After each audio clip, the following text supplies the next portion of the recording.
Bien chicos, buenos días. ¿Ustedes recuerdan? Esto está raro. ¡Ah!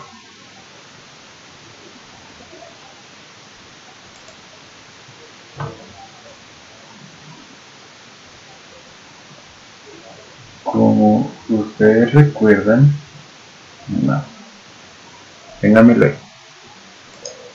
ahí. Listo, ahora sí, ya estamos mejor. Se me ha quedado sin batería lápiz. Eso suena extraño, pero es paso.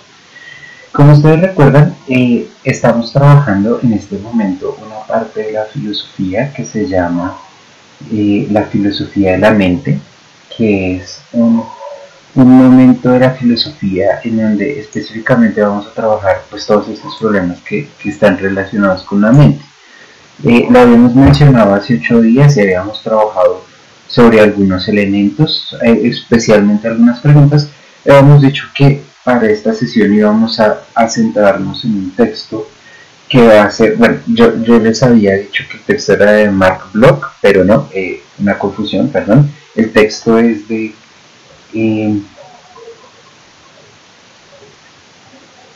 Thomas Nagel, y es el texto que se va a llamar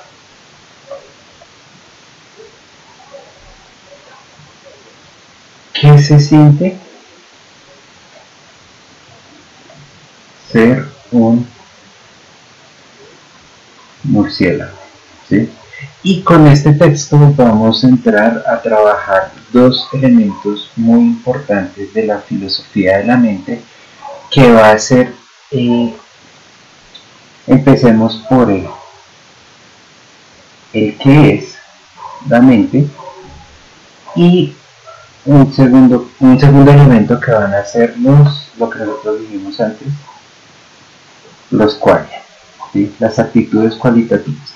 Entonces, bueno, para poder entender este texto propiamente y esta propuesta que va a hacer Thomas Nagel, es necesario entender un elemento antes, y es algo que vamos a poner acá, y es ¿qué es una actitud mental? ¿Sí?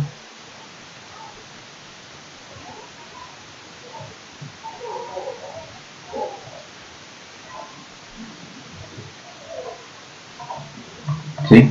Porque esto va a ser importante. Si nosotros nos ponemos a pensar, es muy común que nosotros asumamos ciertas cualidades mentales de manera intrínseca, ¿sí? Cualidades mentales como el pensar, el imaginar, el recordar. Todas estas van a ser habilidades o cualidades, capacidades que nosotros damos por sentadas en todo momento. Sin embargo, estas habilidades no son algo que sean tan simple en cierto sentido. ¿Por qué?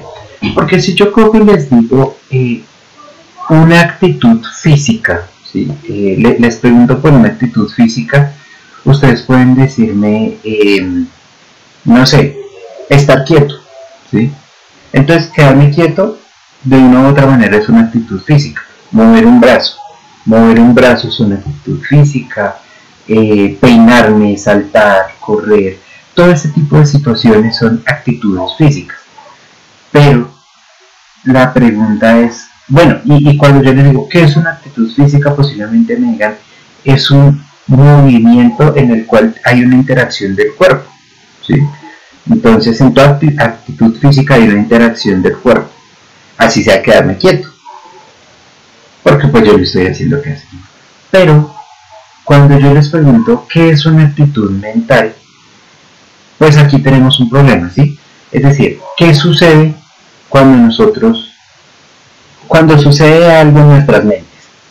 Entonces, una actitud mental pues va a tener varios momentos, y que digamos la podemos dividir en dos partes, que es una actitud racional y una actitud irracional.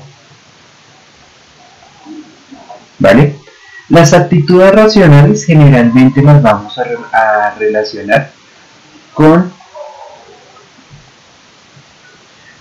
las intenciones, ¿sí? Con una intención que tiene un personaje, un sujeto sobre una cosa, ¿sí?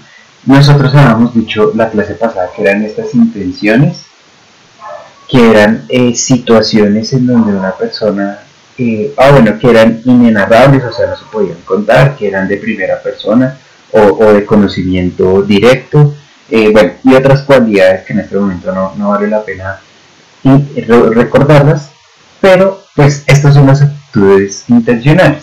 Y habíamos puesto algunos ejemplos que eran, por ejemplo, cuando yo digo que quiero, el querer, quiero, que deseo, que espero, ¿sí? Entonces, una actitud mental del querer, ¿sí? Quiero un helado, ¿sí? Entonces, cuando yo quiero un helado, no tengo necesariamente una actitud física en específico. Simplemente espero algo, pero es una actitud mental. No sé si me hago entender. Lo mismo que cuando yo digo espero, estoy esperando a alguien, pero no hay una actitud física que me demuestre el esperar a alguien. Es una cosa que es completamente mental. Lo mismo con el deseo y bueno, en fin, cualquier cosa que nosotros digamos que es intencional. Sin embargo, la parte que es irracional va a ser una parte que va a estar más relacionada a lo que es a los sentidos,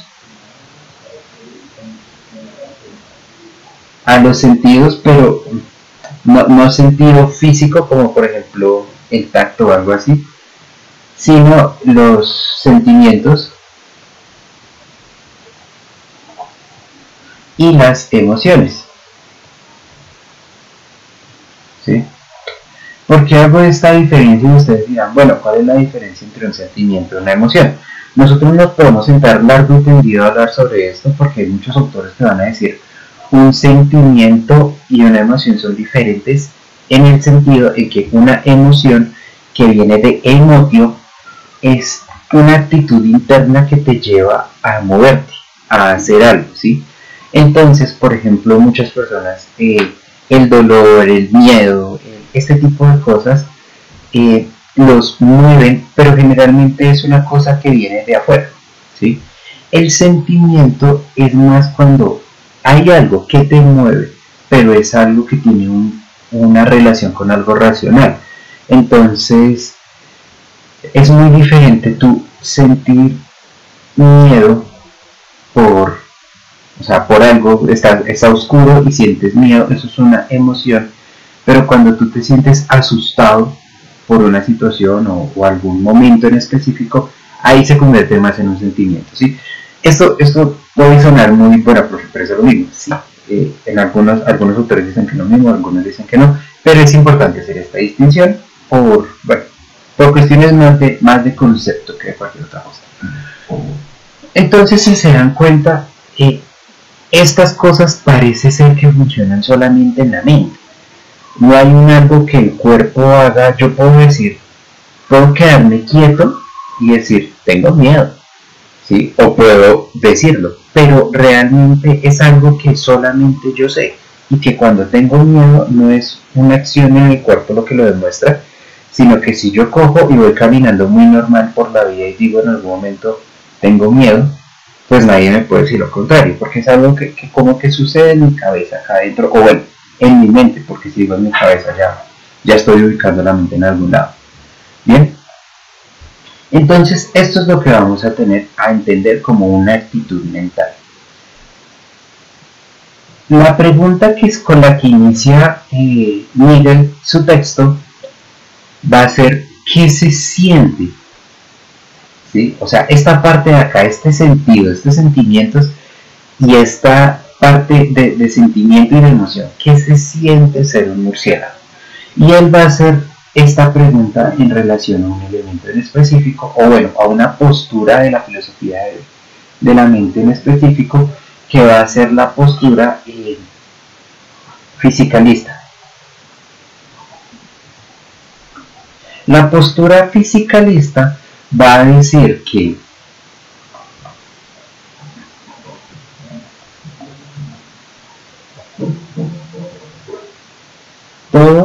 estado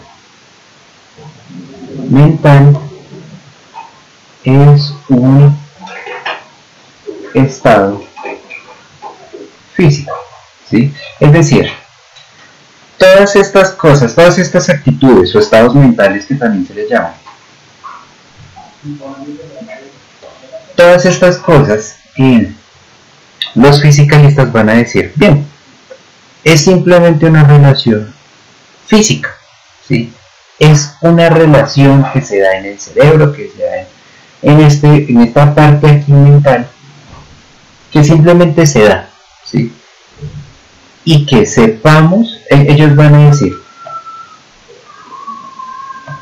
pongámoslo acá como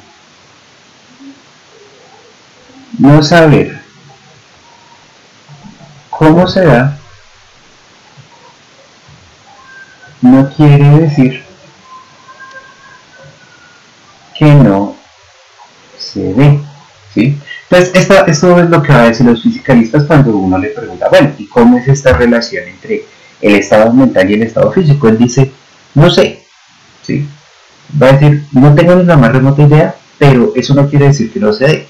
Nos falta conocimiento, nos falta campo de estudio, pero eso no quiere decir que no se dé. Entonces lo que va a decir Thomas Nagel es, ok, bien, aceptemos esto, pero entonces analicémoslo un poco. Analicémoslo un poco con respecto a un elemento que todos tenemos a diario, que va a ser la experiencia. Entonces, aquí la pregunta va a ser, ¿qué sucede con la experiencia? Porque nosotros podemos decir que muchos elementos básicos emocionales parece que sí tienen una relación física, entonces una relación físico-mental, es decir, cuando yo me chuzo físicamente sí hay como unos neurotransmisores que pasan la sensación eléctrica, la llevan hasta el cerebro devuelve un estímulo eléctrico también y lleva a una reacción, ¿sí? Entonces parece ser que en principio sí existe esto, pero ¿qué pasa con la experiencia? ¿Sí? Entonces dice, ok, vamos a sentarnos a hablar un poquito de este elemento y vamos a hacerlo de la mano de un animal que nosotros digamos es difícil de comprender. Entonces la experiencia, y vamos a hacer un paralelo con el murciélago, ¿sí? Entonces, ¿por qué el murciélago? Porque el murciélago tiene dos cualidades que van a ser muy importantes para hacer este paralelismo. La primera, no podemos negar que tiene experiencia. Entonces decimos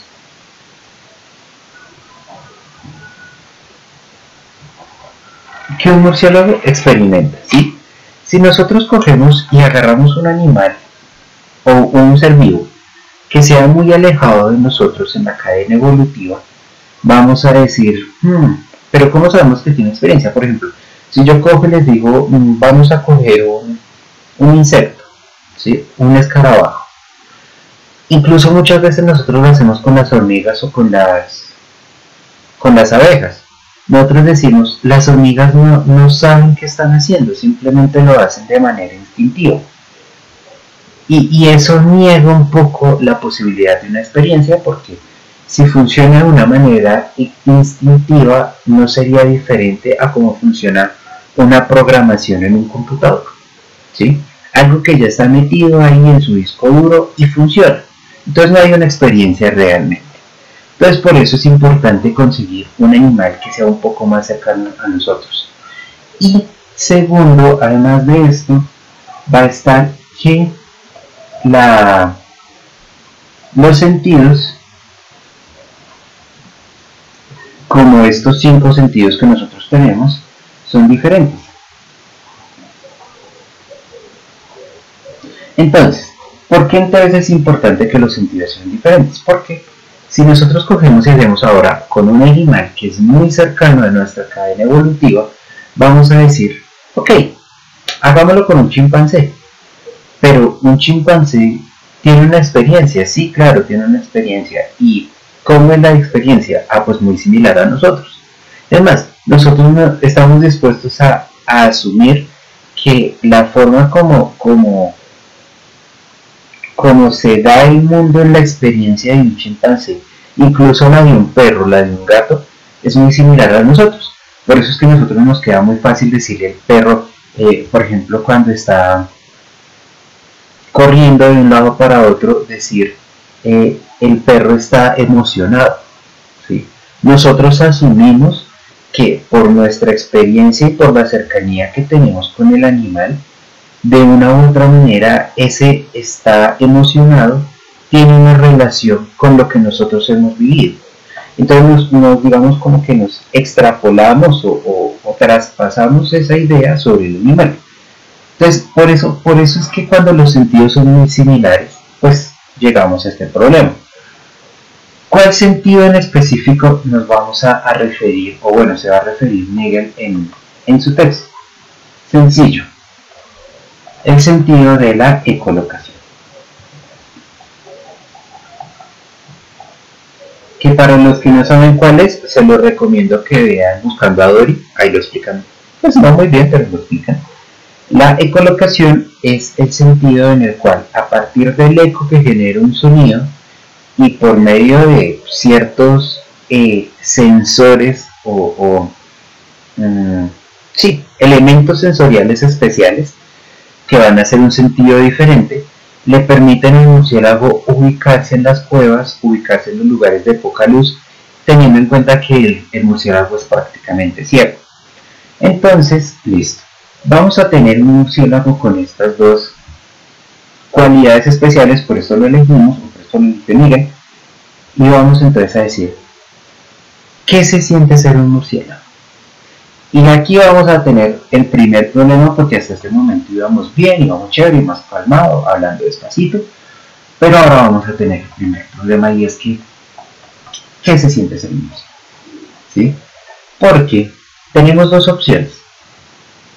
O bueno, porque vamos a coger y decir, ok,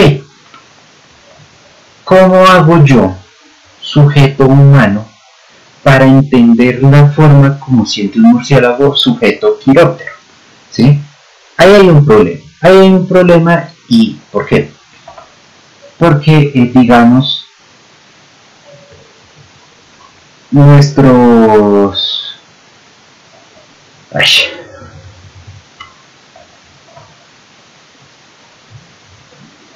contenidos mentales son diferentes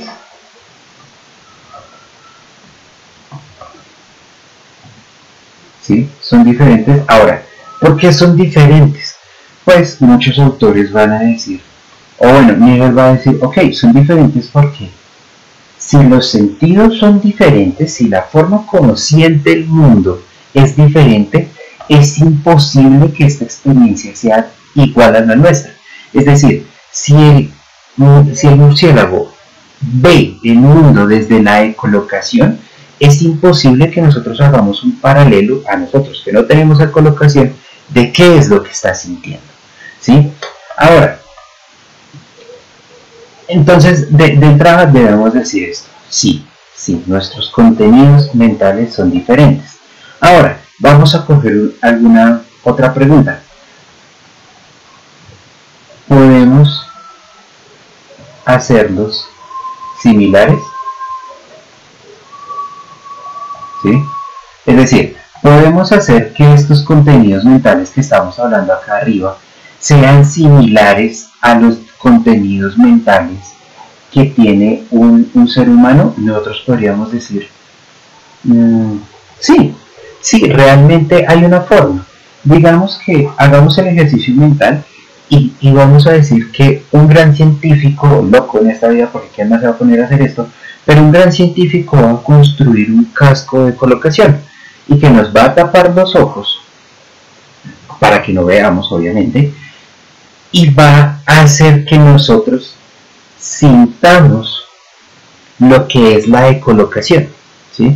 Es decir, podemos nosotros como humanos sentir este sentido diferencial, Pero ahora, la pregunta es, cuando hacemos esto, cuando creamos esta máquina, ¿qué estamos sintiendo? ¿Sí? Bueno, lo que Miguel va a decir es que estamos sintiendo cómo los humanos creen que sentiría un murciélago.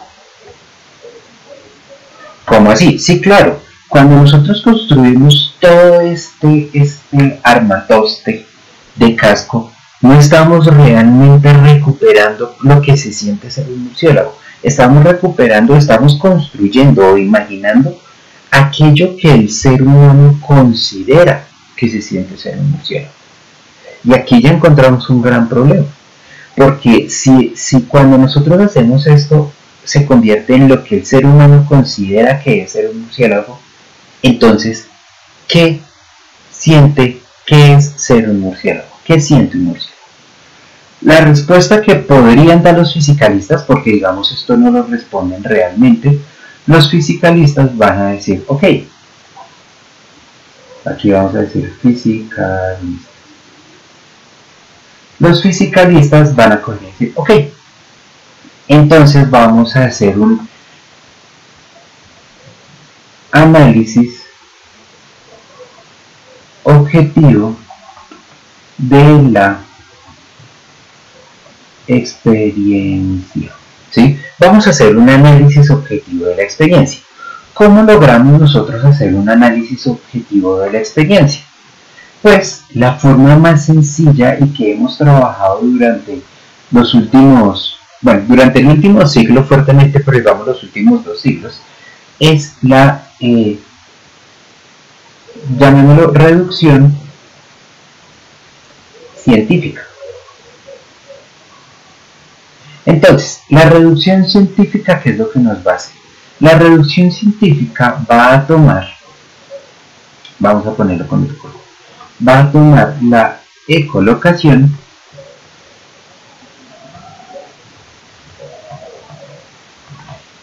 y la va a reducir a sus factores físicos. Entonces, aquí va a decir pues que hay una onda, que hay un objeto, que la suma entre la onda y el objeto da un rebote, que el rebote es capturado, digámoslo, por un sentido, y cuando es capturado por un sentido, esto es interpretado. Digamos que este va a ser el proceso de este ejercicio de la colocación de una manera muy general, y digamos que hicimos un ejercicio científico riguroso sobre esto, y eso fue lo que nos dio. Si nosotros decimos esto, ¿qué podemos decir con esto? ¿Podemos decir cómo siente un murciélago? No. Con esto, lo que podemos decir es, esto lo que nos dice es cómo funciona la ecolocación.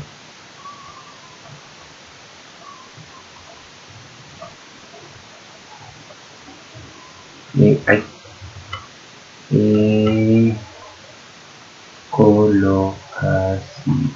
¿Sí? Esto lo que nos dice es cómo funciona la ecolocación, pero en ningún momento nos está diciendo que se siente ser un murciélago.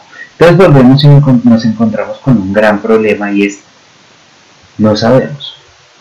Todavía no podemos saber. Entonces, pasemos esto a un ámbito un poco más humano, ¿sí? Entonces vamos a decir que esta experiencia la vamos a analizar no de arriba para abajo, en el sentido de que el ser humano, digamos, tiene la capacidad de analizar la experiencia, sino vamos a analizarla de abajo para arriba. Entonces, vamos a ponernos en los zapatos de un gran ente marciano que se va a preguntar ¿qué se siente ser un humano? ¿Sí? Esta va a ser entonces ahora nuestra pregunta. Recordemos que nosotros vamos a imaginarnos que somos nosotros, pero es un ser marciano, un ser extraterrestre que nos va a, intentar entender cómo sentimos nosotros. El ser marciano, pues vamos a decir, el ser marciano acepta que nosotros experimentamos, ¿bien? Y que tenemos sentidos diferentes. Puede que no sean absolutamente diferentes, pero son diferentes. Si el ser marciano coge y dice, ok, vamos a hacer un análisis fisicalista de una sensación como el miedo, ¿sí? Vamos entonces a hacer el miedo, pero no vamos a hacerlo sobre el miedo, sino sobre, no sé,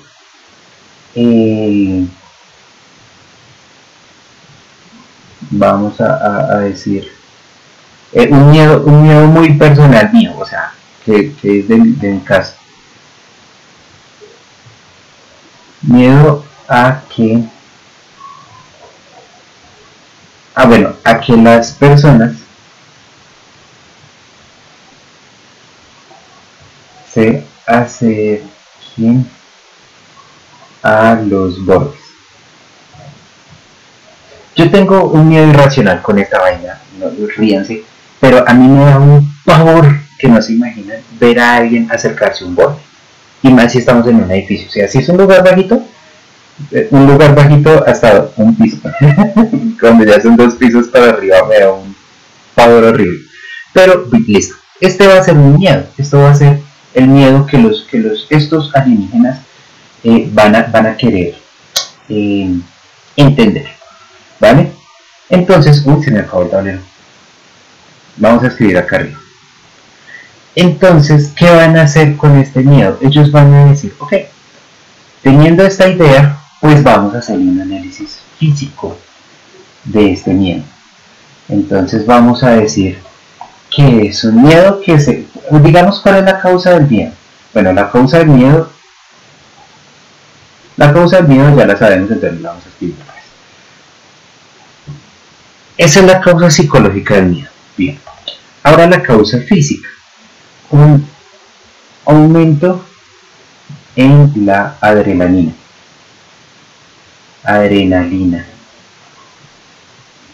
En la adrenalina, ¿vale? Va a haber también un aumento en el ritmo cardíaco, ¿sí?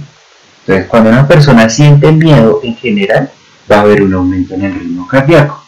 ¿Qué puede también pasar? En algunos casos hay dilatación de las pupilas.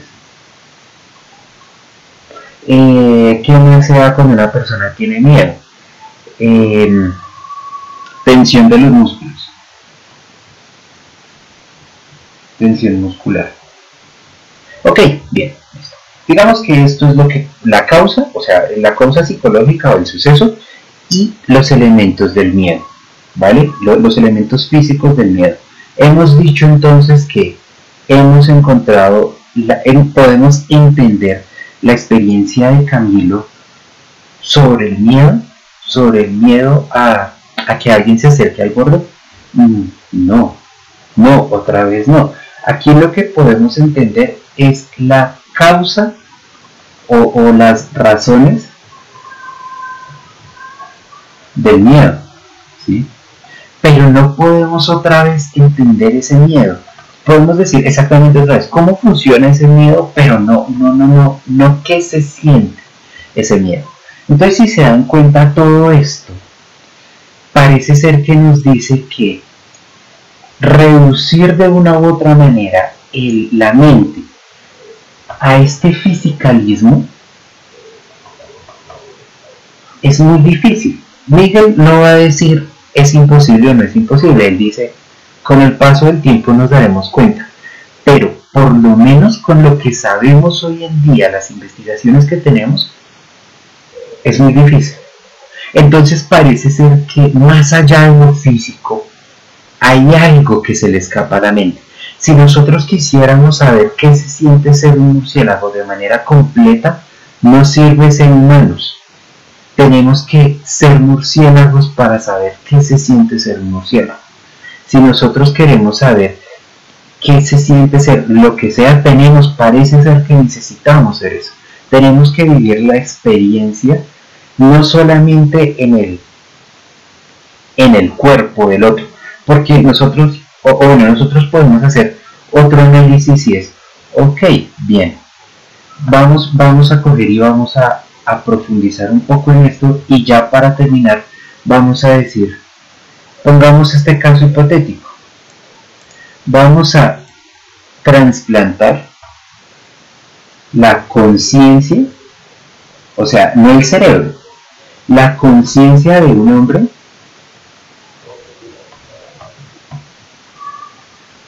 en un murciélago, ¿sí? Entonces, no vamos a hacer el ejercicio del cerebro porque ya parece que nos hemos dado cuenta que no es suficiente. Pero si nosotros trasplantamos la conciencia, no sé cómo, una máquina grande, fea, trasplantó la conciencia de un hombre en un murciélago, la pregunta sería, esta nueva conciencia en un murciélago, ¿puede entender lo que se siente ser un murciélago? Y la respuesta parece ser otra vez que no. No puede. No puede porque es una conciencia de un hombre. Es decir, la forma de entender el mundo que tiene un hombre ya está metida ahí. Entonces se hace imposible que nosotros entendamos qué se siente ser el otro murciélago. Y con eso termino diciendo, bueno, ¿y qué pasa entonces de personas a personas?